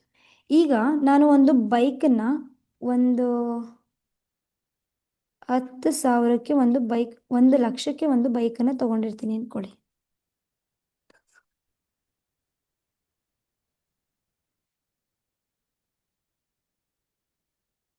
ಸೊ 1,00,000ಕ್ಕೆ ಲೋನ್ ತೊಗೊಂಡಿರ್ತೀನಿ. ಎಷ್ಟು? ಬೈಕ್ ಲೋನ್ ತೊಗೊಂಡಿರ್ತೀನಿ. ಎಷ್ಟಕ್ಕೆ ಅಂತಂದರೆ ಪರ್ ಇಯರು 10% ಬಡ್ಡಿ ಥರ, ಒಂದು ವರ್ಷಕ್ಕೆ 10% ಬಡ್ಡಿ ಥರ ನಾನು 1,00,000ಕ್ಕೆ ಲೋನ್ ತೊಗೊಂಡಿರ್ತೀನಿ. ಹಾಗಾದರೆ ಎಷ್ಟು ವರ್ಷಕ್ಕೆ ತೊಗೊಂಡಿರ್ತೀನಿ ಅಂತಂದರೆ 3 ಇಯರ್ಸ್ಗೆ. ಸೊ ಇದು ಟೈಮ್, ಇದು 10% ಇದೆಯಲ್ಲ, ಅದು ರೇಟ್ ಆಫ್ ಇಂಟ್ರೆಸ್ಟ್, ಇದು ಪ್ರಿನ್ಸಿಪಲ್ ಅಮೌಂಟ್. ಸೊ ಲೋನ್ ನಾನು ಎಷ್ಟು 1,00,000 ತೊಗೊಂಡಿದ್ದೀನಿ ಅಂದರೆ ಅದು ಪ್ರಿನ್ಸಿಪಲ್ ಅಮೌಂಟು. ಸೊ ಎಷ್ಟು ಪರ್ಸೆಂಟೇಜ್ ಬಡ್ಡಿ ಕಟ್ತಾ ಇದ್ದೀನಿ? 3 ವರ್ಷ ನಾನು ಬಡ್ಡಿ ಕಟ್ಟಬೇಕು 10% ಅಂತಂದರೆ ಅದು ರೇಟ್ ಆಫ್ ಇಂಟ್ರೆಸ್ಟ್. ಸೊ ಎಷ್ಟು ವರ್ಷ ಕಟ್ತಿದ್ದೀನಿ? ಅದು ಟೈಮ್ ಡ್ಯೂರೇಷನ್. ಸೊ ಈ ರೀತಿ ವ್ಯಾಲ್ಯೂಸ್ನ ಕೊಟ್ಟಾಗ ನಾನು ಆ ಒಂದು ಫಾರ್ಮುಲಾಸ್ಗೆ ಸಿಂಪಲ್ ಇಂಟ್ರೆಸ್ಟ್ ಎಷ್ಟಾಯಿತು ಅಂತಂದರೆ ವ್ಯಾಲ್ಯೂಸ್ನ ಸಬ್ಸ್ಟಿಟ್ಯೂಟ್ ಮಾಡಿದ್ರೆ ನನಗೆ ಸಿಂಪಲ್ ಇಂಟ್ರೆಸ್ಟು ಸಿಗುತ್ತೆ. ಅರ್ಥ ಆಯ್ತಲ್ವಾ? ಸೊ ಇದಿಷ್ಟು ಪರ್ಸೆಂಟೇಜ್ ಅಂತ ಬಂದರೆ profit and loss, profit percentage, loss percentage, discount, simple interest. ಈಗ ಈ ಒಂದು ಕಾನ್ಸೆಪ್ಟ್ ಮೇಲೆ ನಾವು ಪ್ರಾಬ್ಲಮ್ಸ್ನ ಸಾಲ್ವ್ ಮಾಡೋಣ. First problem, a man buys an article for ₹1,500 and sells it for ₹1,800. Is profit is. ಕ್ವಶನಲ್ಲಿ ಏನು ಕೊಟ್ಟಿದ್ದಾರೆ? ಸೊ ಒಬ್ಬರು ಒಂದು ಆರ್ಟಿಕಲ್ನ ಬೈ ಮಾಡ್ತಾರೆ. ಎಷ್ಟಿಗೆ ತಗೋತಾರೆ ಅಂತಂದರೆ ಅದನ್ನು ನಾವು ಕಾಸ್ಟ್ ಪ್ರೈಸ್ ಅಂತ ಕರಿತೀವಿ. ತಗೊಳ್ಳೋದ ಬೆಲೆ ಅಲ್ವಾ, ಕೊಂಡ ಬೆಲೆ. ಎಷ್ಟು? 1,500. ಅದನ್ನು ಅವ್ರು ಎಷ್ಟಿಗೆ ಮಾರ್ತಾರೆ? Selling price. ಸೆಲ್ಲಿಂಗ್ ಪ್ರೈಸ್ ಎಷ್ಟು? 1,800. ಹಾಗಾದರೆ ಅವರಿಗೆ ಪ್ರಾಫಿಟ್ ಎಷ್ಟು ರೂಪಾಯಿ ಪ್ರಾಫಿಟ್ ಆಯಿತು? ಈಗ 1,500 ರೂಪಾಯಿಗೆ ಒಂದು ಆರ್ಟಿಕಲ್ ತೊಗೊಂಡು 1,800 ರೂಪಾಯಿಗೆ ಮಾರ್ತಿದ್ದಾರೆ ಅಂತಂದರೆ ಆಬ್ವಿಯಸ್ಲಿ ಪ್ರಾಫಿಟ್ ಆಗಿರುತ್ತೆ. ಹಾಗಾದರೆ ಎಷ್ಟು ರುಪೀಸ್ ಪ್ರಾಫಿಟ್ ಆಯಿತು? So profit is equal to selling price minus cost price. So selling price ಎಷ್ಟು? 1,800 ಮೈನಸ್ 1,500. ಎಷ್ಟು ರೂಪಾಯಿ ಪ್ರಾಫಿಟ್ ಆಯಿತು? 300 ರೂಪಾಯಿ ಪ್ರಾಫಿಟ್, ಅಂದರೆ 300 ರೂಪಾಯಿ ಲಾಭ ಸಿಕ್ತು. ಇದೇ ಪ್ರಾಬ್ಲಮ್ಗೆ ಎಷ್ಟು ಪರ್ಸೆಂಟೇಜ್ ನನಗೆ ಪ್ರಾಫಿಟ್ ಆಯಿತು ಅಂತ ಕೇಳಿದ್ರೆ ಏನು ಮಾಡ್ತೀರಾ? Profit percentage. ಸೊ 300 ರೂಪಾಯಿ ಲಾಭ ಆಯಿತು ಅಂತ ಗೊತ್ತಾಯಿತು, ಆದರೆ ಎಷ್ಟು ಪರ್ಸೆಂಟೇಜ್ ಲಾಭ ಆಯಿತು ಅಂತ ಪರ್ಸೆಂಟೇಜಲ್ಲಿ ಹೇಳಬೇಕು ಅಂದರೆ ಏನು ಮಾಡ್ತೀರಾ? Profit percentage is equal to profit by cost price into 100. Profit ಎಷ್ಟಾಗಿದೆ? 300. ಕಾಸ್ಟ್ ಪ್ರೈಸ್ ಎಷ್ಟು? 1,500 into 100. Two 2 zeros cancel. 3 ones 3 5s. So 5 ones 5 2s. So ಎಷ್ಟು ಪರ್ಸೆಂಟೇಜ್ ನನಗೆ ಪ್ರಾಫಿಟ್ ಆಗಿದೆ? 20% ಪ್ರಾಫಿಟ್ ಆಗಿದೆ. If in case if the ask about profit percentage, ಎಷ್ಟು profit percentage ಆಯಿತು ಅಂತ ಕೇಳಿದ್ರು ಮೊದಲಿಗೆ ನೀವು ಪ್ರಾಫಿಟ್ನ ಕಂಡುಹಿಡಿದು ಅದನ್ನು ಫಾರ್ಮುಲಾಕ್ಕೆ ಸಬ್ಸ್ಟಿಟ್ಯೂಟ್ ಮಾಡಿದ್ರೆ ನಿಮಗೆ ಎಷ್ಟು ಪರ್ಸೆಂಟೇಜು ನಮಗೆ ಪ್ರಾಫಿಟ್ ಆಯಿತು ಅನ್ನೋದು ಗೊತ್ತಾಗುತ್ತೆ. ಅರ್ಥ ಆಯ್ತಲ್ವಾ? ಸೊ ಬೈ ಅಂತ ಈ ಥರ ವರ್ಡ್ಸ್ ಬಂದರೆ ಎಷ್ಟು ತೊಗೊಂಡಿರ್ತಾರೆ, ಎಷ್ಟಕ್ಕೆ ನಾವು ಕೊಂಡ್ಕೊಂಡ್ವಿ ಅಂತ ಅಂದರೆ 1500 rupees. ಸೆಲ್ ಅಂತಂದರೆ ಮಾರೋದು, ಎಷ್ಟಕ್ಕೆ ಮಾರಿದೆ? 1800. ಪ್ರಾಫಿಟ್ ಅಂತಂದರೆ ಲಾಭ ಎಷ್ಟು ಬಂತು, ಇದರಿಂದ ಇದನ್ನು ಸಬ್ಟ್ರಾಕ್ಟ್ ಮಾಡೋದು, ಅಂದರೆ ಸೆಲ್ಲಿಂಗ್ ಪ್ರೈಸಿಂದ ಕಾಸ್ಟ್ ಪ್ರೈಸ್ನ ಸಬ್ಟ್ರಾಕ್ಟ್ ಮಾಡಿದ್ರೆ ನನಗೆ ಪ್ರಾಫಿಟ್ಟು ಗೊತ್ತಾಗುತ್ತೆ. If in case if the ask about how much percentage ಅಂತ, ಎಷ್ಟು ಪರ್ಸೆಂಟೇಜ್ ಆಗಿದೆ ಅಂತ ಕೇಳಿದ್ರೆ ಈ ಒಂದು ಫಾರ್ಮುಲಾದಲ್ಲಿ ನಾವು ಸಬ್ಸ್ಟಿಟ್ಯೂಟ್ ಮಾಡಿ ಪ್ರಾಬ್ಲಮ್ನ ಸಾಲ್ವ್ ಮಾಡ್ಬೋದು. Next problem, Ramu purchased A bicycle for 5200, spent rupees 800 on its repairs. He had to sell it for rupees 5500. Find out is profit or loss percent. ಅಂದರೆ ರಾಮು ಒಂದು ಬೈಸಿಕಲ್ನ ತಗೋತಾರೆ. ಎಷ್ಟು ರೂಪಾಯಿಗೆ ತಗೋತಾರೆ ರಾಮು? ಕಾಸ್ಟ್ ಪ್ರೈಸ್ ಎಷ್ಟು ರೂಪಾಯಿಗೆ ತಗೋತಾರೆ? 5200 rupees ತಗೋತಾರೆ. ಆದರೆ ಅವ್ರು ಏನು ಮಾಡ್ತಾರೆ, ಇದೊಂದೇ ಕಾಸ್ಟ್ ಪ್ರೈಸ್ ಆಗಿರೋದಿಲ್ಲ. ಯಾಕಂದರೆ ಅವರಿಲ್ಲಿ 800 rupeesನ ಸ್ಪೆಂಡ್ ಮಾಡ್ತಾರೆ. ಏನಕ್ಕೆ ಅಂತಂದರೆ ಅದನ್ನು ರಿಪೇರಿಗೆ, ಸೈಕಲ್ ರಿಪೇರಿಗೆ 800 rupeesನ ಸ್ಪೆಂಡ್ ಮಾಡ್ತಾರೆ. ಅಂದರೆ ಇದು ಕೂಡ ಕಾಸ್ಟ್ ಪ್ರೈಸಲ್ಲೇ ಆ್ಯಡ್ ಆಗುತ್ತೆ. ಸೊ ಟೋಟಲ್ ಕಾಸ್ಟ್ ಪ್ರೈಸ್ ಎಷ್ಟಾಗುತ್ತೆ? 6000 ಆಗುತ್ತೆ. ಸೊ ಅವ್ರು ತೊಗೊಂಡಿದ್ದು ಬೈಸಿಕಲ್ನ 5200 ರೂಪಾಯಿಗೆ. ಆದರೆ ಅದನ್ನು ರಿಪೇರಿ ಖರ್ಚು ಎಷ್ಟಾಗುತ್ತೆ? 800 ರೂಪಾಯಿ ಆಗುತ್ತೆ. ಅದು ಎರಡನ್ನೂ ಸೇರಿಸಿ ನಾವು ಕಾಸ್ಟ್ ಪ್ರೈಸ್ ಅಂತ ತಗೋತೀವಿ. ಸೊ 5200 ಒಂದನ್ನೇ ನಾವು ಕಾಸ್ಟ್ ಪ್ರೈಸ್ ಅಂತ ತಗೊಳ್ಳಲ್ಲ, ಅದರ ರಿಪೇರಿಗೆ ಅಮೌಂಟ್ನು ಸೇರಿಸಿ ಕೂಡ ನಾವು ಕಾಸ್ಟ್ ಪ್ರೈಸ್ ತಗೋತೀವಿ. ಈಗ ಅವರು ಅದನ್ನು ಸೆಲ್ ಮಾಡಬೇಕು, ಎಷ್ಟು ರೂಪಾಯಿಗೆ ಸೆಲ್ ಮಾಡಬೇಕು ಅಂತ ಹೊರಟಿದ್ದಾರೆ? 5500 rupeesಗೆ ಸೆಲ್ ಮಾಡಬೇಕು ಅಂತ ಹೊರಟಿದ್ದಾರೆ. ಸೊ ಕಾಸ್ಟ್ ಪ್ರೈಸ್ ಎಷ್ಟು? 6000. ಆದರೆ ಅವರು ಅದನ್ನು ಮಾರಬೇಕು ಅಂದ್ಕೊಂಡಿರೋದು ಎಷ್ಟಕ್ಕೆ? 5500. ಅಂದರೆ ಲಾಭನೋ ನಷ್ಟನೋ? ಸೊ ಆಬ್ವಿಯಸ್ಲಿ ಅವರಿಗೆ ನಷ್ಟ ಆಯಿತು. ಸೊ 6000 rupees ಕೊಟ್ಟು ತಗೊಂಡು 5500 rupeesಗೆ ನಾವು ಮಾರ್ತಾ ಇದ್ದೀವಿ ಅಂತಂದರೆ obviously it is A loss ಅಲ್ವಾ? ಎಷ್ಟು ರೂಪಾಯಿ ಲಾಸ್ ಆಯಿತು? ನನಗೆ 500 ರೂಪಾಯಿ ಲಾಸ್ ಆಯಿತು. ಆದರೆ ಇಲ್ಲಿ ಅವ್ರು ಏನು ಕೇಳ್ತಿದ್ದಾರೆ ಅಂದರೆ if it is loss or profit how much percentage, ಅಂದರೆ ಲಾಸ್ ಆದರೆ ಲಾಸ್ ಪರ್ಸೆಂಟೇಜ್ ಎಷ್ಟು ಲಾಸ್ ಆಯಿತು ನನಗೆ, ಅದನ್ನು ನಾವು ಪರ್ಸೆಂಟೇಜ್ ಇನ್ ಟರ್ಮ್ಸ್ ಆಫ್ ಪರ್ಸೆಂಟೇಜಲ್ಲಿ ಬರೆಯೋದಾದರೆ ಎಷ್ಟು ಪರ್ಸೆಂಟೇಜ್ ಆಯಿತು ಅಂತ ಕಂಡುಹಿಡಿಬೇಕು. ಸೊ ಮೊದಲಿಗೆ ನಾವು ಲಾಸ್ನ ಕಂಡುಹಿಡ್ಕೊಳ್ಳೋಣ. ಸೊ ಲಾಸ್ಗೆ ಫಾರ್ಮುಲಾ ಏನು?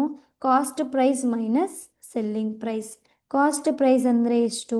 6000. ಸೆಲ್ಲಿಂಗ್ ಪ್ರೈಸ್ ಅಂದರೆ 5500. ಸೊ ಎಷ್ಟು ಆಯಿತು? 500 rupees ಲಾಸ್ ಆಯಿತು ಅಲ್ವಾ? ಈಗ ಲಾಸ್ ಪರ್ಸೆಂಟೇಜ್ ಕೇಳಿದ್ದಾರೆ ಅಂತಂದರೆ ಫಾರ್ಮುಲಾ ಏನು? Loss by cost price into 100. So loss ಎಷ್ಟು? 500. ಕಾಸ್ಟ್ ಪ್ರೈಸ್ ಎಷ್ಟು? 6000 ಇಂಟು 100.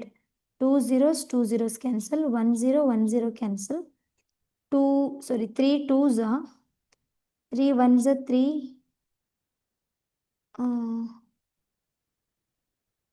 2 ಇದನ್ನು ನಾವು ಇನ್ನೂ ಈಸಿಯಾಗಿ ಕ್ಯಾಲ್ಕುಲೇಷನ್ ಮಾಡೋಣ. So 2 3s 225s. ಸೊ 25/3% ನನಗೆ ಇಷ್ಟು ಪರ್ಸೆಂಟೇಜ್ ಅವನಿಗೆ ಲಾಸ್ ಆಯಿತು. ಅಂದರೆ 500 rupees ಅಂದರೆ 25/3% ಲಾಸ್ ಆಯಿತು ಅಂತ ಕಂಡುಹಿಡಿಬೋದು. Next problem, a product originally priced at ₹500 is discounted by 20 rupees 20%. What is the discounted price? So ಈಗ ಯಾವುದೇ ಒಂದು ಪ್ರಾಡಕ್ಟ್, ಸೊ ಅದರದ್ದು ಒರಿಜಿನಲ್ ಪ್ರೈಸ್ ಅಂದರೆ ಮಾರ್ಕ್ಡ್ ಪ್ರೈಸ್ ಅಂತ ತಗೋತೀವಿ ನಾವು, ಅಥವಾ ಒರಿಜಿನಲ್ ಪ್ರೈಸನ್ನೇ ತಗೊಳ್ಳೋಣ. ಸೊ ಒರಿಜಿನಲ್ ಪ್ರೈಸ್ ಎಷ್ಟು ಆ ಪ್ರಾಡಕ್ಟು? 500 ರುಪೀಸ್. ಸೊ ಅವರು ಡಿಸ್ಕೌಂಟ್ ಪರ್ಸೆಂಟೇಜ್ ಕೊಟ್ಟಿದ್ದಾರೆ ಎಷ್ಟು? 20% ಡಿಸ್ಕೌಂಟ್ ಆಗಿದೆ. ಹಾಗಾದರೆ ಎಷ್ಟು ರುಪೀಸ್ ಅಲ್ಲಿ ಡಿಸ್ಕೌಂಟ್ ಆಯಿತು? ಸೊ 500 ಒಂದು ಪ್ರಾಡಕ್ಟ್ಗೆ 20% ಡಿಸ್ಕೌಂಟ್ ಅಂದರೆ ಎಷ್ಟು ಡಿಸ್ಕೌಂಟ್ ಆಯಿತು ಅಮೌಂಟು ಅಂತ ಫೈಂಡ್ ಔಟ್ ಮಾಡಬೇಕು. ಸೊ 20 ರುಪೀಸ್ಗೆ 500 ರುಪೀಸ್ ಡಿಸ್ಕೌಂಟ್ ಅಂದರೆ 20/100 into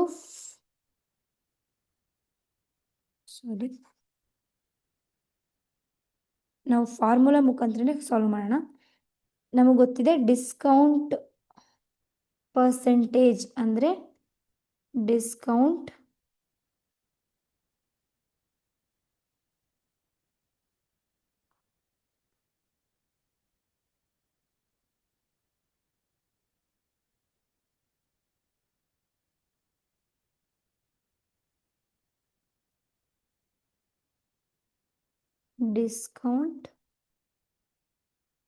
by market price into 100. ಈ ಒಂದು ಫಾರ್ಮುಲಾ ಹಾಕೊಂಡಾದ್ರೂ ನಾವು ಸಾಲ್ವ್ ಮಾಡ್ಬೋದು, ಅಥವಾ ಈಸಿಯಾಗಿ ಸಿಂಪಲಾಗಿ ಹೇಗೆ ಸಾಲ್ವ್ ಮಾಡೋದು ಅಂದರೆ 20% ಎಷ್ಟಕ್ಕೆ? ಒರಿಜಿನಲ್ ಪ್ರೈಸ್ಗೆ 20% ಡಿಸ್ಕೌಂಟ್ ಇದೆ ಅಂದರೆ 20/100 ಇಂಟು 500. So 20 cancel. 20 ಇಂಟು 5 ಎಷ್ಟಾಯಿತು? 100 ರುಪೀಸ್ ಆಯಿತು. ಎಷ್ಟು ಇದು? 100 ರುಪೀಸ್ ಡಿಸ್ಕೌಂಟ್ ಆಯಿತು. ಹಾಗಾದರೆ ಅಂದರೆ 100 ರುಪೀಸ್ 500ಅಲ್ಲಿ 20% ಅಂದರೆ 100 ರುಪೀಸ್. ಹಾಗಾದರೆ ಡಿಸ್ಕೌಂಟೆಡ್ ಪ್ರೈಸ್ ಎಷ್ಟು? ಡಿಸ್ಕೌಂಟೆಡ್ ಪ್ರೈಸ್ ಅಂದರೆ ಒರಿಜಿನಲ್ ಪ್ರೈಸಿಂದ ನಾನು ಎಷ್ಟು 500ಗೆ ಎಷ್ಟು ಅನ್ನೋದನ್ನು ಸಬ್ಟ್ರ್ಯಾಕ್ಟ್ ಮಾಡಿರ್ತಿಲ್ಲ, 100 ರುಪೀಸ್ ಕಂಡುಹಿಡಿದಿರ್ತೀನಲ್ಲ ಅದನ್ನು ಸಬ್ಟ್ರ್ಯಾಕ್ಟ್ ಮಾಡಿದ್ರೆ 400 ರುಪೀಸ್ ನನಗೆ ಡಿಸ್ಕೌಂಟ್ ಆಯಿತು. ಅಂದರೆ 500ಅಲ್ಲಿ 20% ಅಂದರೆ ನನ್ನ ಆ ಪ್ರಾಡಕ್ಟ್ಗೆ ಅಮೌಂಟ್ ಎಷ್ಟು? 400 ರುಪೀಸ್ ಅಂತ ಅರ್ಥ. ಸೊ ಇಲ್ಲಿ ಒರಿಜಿನಲ್ ಪ್ರೈಸ್ ಕೊಟ್ಟಿರ್ತಾರೆ, ಡಿಸ್ಕೌಂಟ್ ಪರ್ಸೆಂಟೇಜ್ ಕೊಟ್ಟಿದ್ದಾರೆ. ಇದನ್ನು ನೀವು ಈ ಒಂದು ಫಾರ್ಮುಲಾನಾದರೂ ಸಬ್ಸ್ಟಿಟ್ಯೂಟ್ ಮಾಡ್ಬೋದು, ಅಥವಾ ಸಿಂಪಲಾಗಿ 20% ಆಫ್ 500 ಅಂತಂದರೆ 20/100 ಇಂಟು 500. ಸೊ 20 ಕ್ಯಾನ್ಸಲ್ ಆಗುತ್ತೆ. 20 ಇಂಟು 100 5 ಅಂದರೆ 100. ಸೊ ಇಲ್ಲಿ ನಾವು ಕಂಡುಹಿಡಿಬೇಕಾಗಿರೋದು, ಇಲ್ಲಿ ನಾವು ಕಂಡುಹಿಡಿದಿರೋದೇನು ಅಂತಂದರೆ 500ಗೆ 20% ಅಂದರೆ ಎಷ್ಟು ಅಂತ. ಆದರೆ ಡಿಸ್ಕೌಂಟ್ ಪ್ರೈಸ್ ಕಂಡುಹಿಡಿಬೇಕು ಅಂತಂದರೆ ಒರಿಜಿನಲ್ ಪ್ರೈಸ್ ಮೈನಸ್ ಈ ಒಂದು ಪ್ರೈಸ್ನ ಸಾಲ್ವ್ ಮಾಡಿರ್ತೀವಲ್ಲ ಡಿಸ್ಕೌಂಟ್ನ, ಆ ಒಂದು ಅಮೌಂಟ್ನ ಮೈನಸ್ ಮಾಡಿದ್ರೆ ನನಗೆ ಟೋಟಲ್ ಡಿಸ್ಕೌಂಟ್ ಎಷ್ಟಾಗಿ ನನಗೆ ಅಮೌಂಟ್ ಎಷ್ಟು ಪ್ರೈಸ್ ಉಳಿತು ಅಂತ ಗೊತ್ತಾಗುತ್ತೆ. So that is 400. Next problem. The price of an article is ₹80. Its price is increased by 25%. Find the new price of the article. ಇಲ್ಲಿ ಏನು ಕೊಟ್ಟಿದ್ದಾರೆ? Price of the article of an article ಎಷ್ಟು? 80 rupees. ಎಷ್ಟು percentage increase ಆಗಿದೆ? Increased by 25%. ಹಾಗಾದರೆ new price ಎಷ್ಟು? So ಯಾವುದೋ ಒಂದು ಆರ್ಟಿಕಲ್ಲು ಅದಕ್ಕೆ ಒರಿಜಿನಲ್ ಪ್ರೈಸ್ ಎಷ್ಟಿತ್ತು ಅಂದರೆ 80 ರುಪೀಸ್ ಇತ್ತು. ಈಗ ಅದಕ್ಕೆ 25%ನ ಇನ್ಕ್ರೀಸ್ ಮಾಡಿದ್ದೀನಿ ಅಂತಂದರೆ ಹಾಗಾದರೆ ನ್ಯೂ ಪ್ರೈಸ್ ಅದರದ್ದು ಹೊಸದು ಬೆಲೆ ಎಷ್ಟು ಅಂತ, ನ್ಯೂ ಪ್ರೈಸ್ ಎಷ್ಟು ಅಂತ ಫೈಂಡ್ ಔಟ್ ಮಾಡಬೇಕು ಅಂದರೆ 25% ಆಫ್ 80. ಸೊ 25% ಆಫ್ 80 ಅಂತಂದರೆ ಎಷ್ಟು? 25/100. So of 80 means into 80. 0 cancel.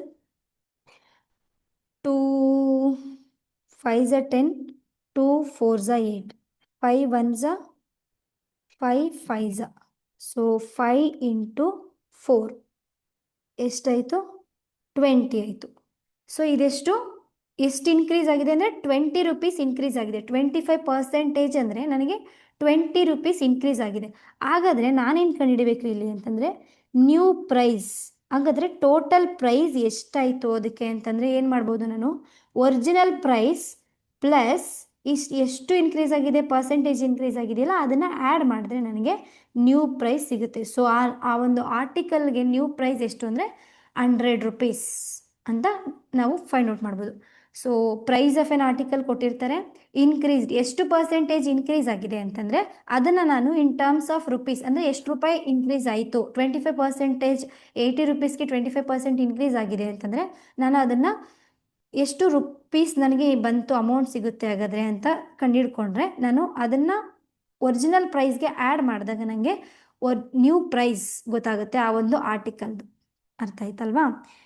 Next question, a shopkeeper increases the price of a product by 15% if the original price was 800, what is the new price? ಇದು ಕೂಡ previous problem ಥರನೇ. So the shopkeeper increase the price of the product ಅಂದರೆ increased percentage ಎಷ್ಟು, 15%. So original price ಎಷ್ಟು, original price ಎಷ್ಟು, 800.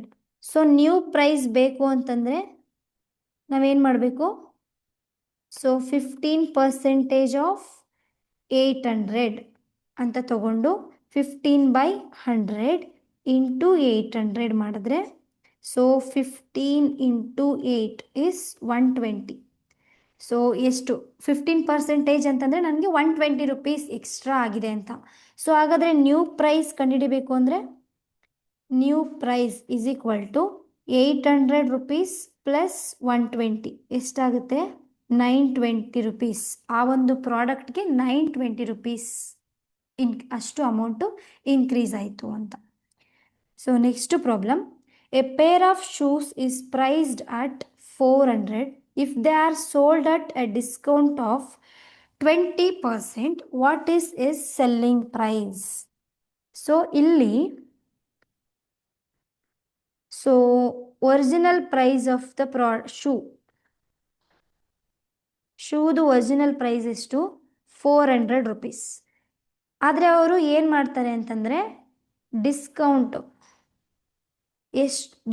Percentage ಎಷ್ಟು ಕೊಡ್ತಾರೆ, 20% discount ಮಾಡಿ ಆ ಪ್ರಾಡಕ್ಟ್ನ ಆ ಶೂನ ಸೆಲ್ ಮಾಡ್ತಾರೆ. ಹಾಗಾದರೆ ಅದರದ್ದು ಸೆಲ್ಲಿಂಗ್ ಪ್ರೈಸ್ ಎಷ್ಟಾಯಿತು ಅಂತ ಕಂಡುಹಿಡಬೇಕು. ಸೊ ಸೆಲ್ಲಿಂಗ್ ಪ್ರೈಸ್ ಎಷ್ಟು ಅಂತ ಕಂಡುಹಿಡಬೇಕು. ಸೊ ಡಿಸ್ಕೌಂಟ್ 20%ಗೆ 400ಗೆ 20% ಡಿಸ್ಕೌಂಟ್ ಕೊಟ್ಟಿದ್ದಾರೆ ಅಂತಂದರೆ 20/100 ಇಂಟು 400. ಸೊ 20 ಕ್ಯಾನ್ಸಲ್ ಆಯಿತು, 20 ಇಂಟು 4 ಅಂದರೆ 80. ಸೊ 80 ರೂಪೀಸ್ ಎಷ್ಟು ಡಿಸ್ಕೌಂಟ್ ಕೊಟ್ಟಿದ್ದಾರೆ ಅಂದರೆ 80 ರೂಪೀಸ್ ಡಿಸ್ಕೌಂಟ್ ಕೊಟ್ಟಿದ್ದಾರೆ ಅಂತಂದರೆ 20% ಡಿಸ್ಕೌಂಟ್ ಕೊಟ್ಟಿದ್ದಾರೆ ಅಂದರೆ 80 ರೂಪೀಸ್ ಕಡಿಮೆ ಮಾಡಿದ್ದಾರೆ. ಯಾವ ಪ್ರೈಸಿಂದ, 400 ರೂಪೀಸ್. ಸೊ ಈ ಆ ಶೂಗೆ 400 ರೂಪಾಯಿ ಇತ್ತು, 80 ರೂಪೀಸ್ ಡಿಸ್ಕೌಂಟ್ ಅಂದರೆ 80 ರೂಪೀಸ್ ಡಿಸ್ಕೌಂಟ್ ಮಾಡಿದ್ದಾರೆ ಅಂತಂದರೆ ನಮಗೆ ಸೆಲ್ಲಿಂಗ್ ಪ್ರೈಸ್ ಎಷ್ಟಾಗುತ್ತೆ. ಸೊ ಒರಿಜಿನಲ್ ಪ್ರೈಸಿಂದ ಡಿಸ್ಕೌಂಟೆಡ್ ಪ್ರೈಸ್ನ ನಾನು ಇಲ್ಲಿ ಸಬ್ಟ್ರಾಕ್ಟ್ ಮಾಡ್ತಾ ಇದ್ದೀನಿ, ಮೈನಸ್ ಮಾಡ್ತಾ ಇದ್ದೀನಿ. ಯಾಕೆಂತಂದರೆ ಅಷ್ಟು ಪರ್ಸೆಂಟ್ ಡಿಸ್ಕೌಂಟ್ ಕೊಟ್ಟಿದ್ದಾರೆ, ಅವರು ಇನ್ಕ್ರೀಸ್ ಮಾಡಿಲ್ಲ. ಸೊ ಹಾಗಾಗಿ ಆನ್ಸರ್ ಏನು ಬರುತ್ತೆ, 320. ಸೊ ಶೂನ ಅವರು ಎಷ್ಟಕ್ಕೆ ಸೆಲ್ ಮಾಡಿದ್ದಾರೆ ಅಂದರೆ 320ಗೆ ಸೆಲ್ ಮಾಡಿದ್ದಾರೆ. So next problem, A population of 10,000 people increased by 8%, what is the new population? ಈ ಪ್ರಾಬ್ಲಮ್ಮು ಕೂಡ ಪ್ರೀವಿಯಸ್ ಪ್ರಾಬ್ಲಮ್ಸ್ ಥರನೇ. ಸೊ ಇದನ್ನು ನೀವು ಹೋಮ್ವರ್ಕ್ ಮಾಡ್ಕೊಂಡು ಬನ್ನಿ.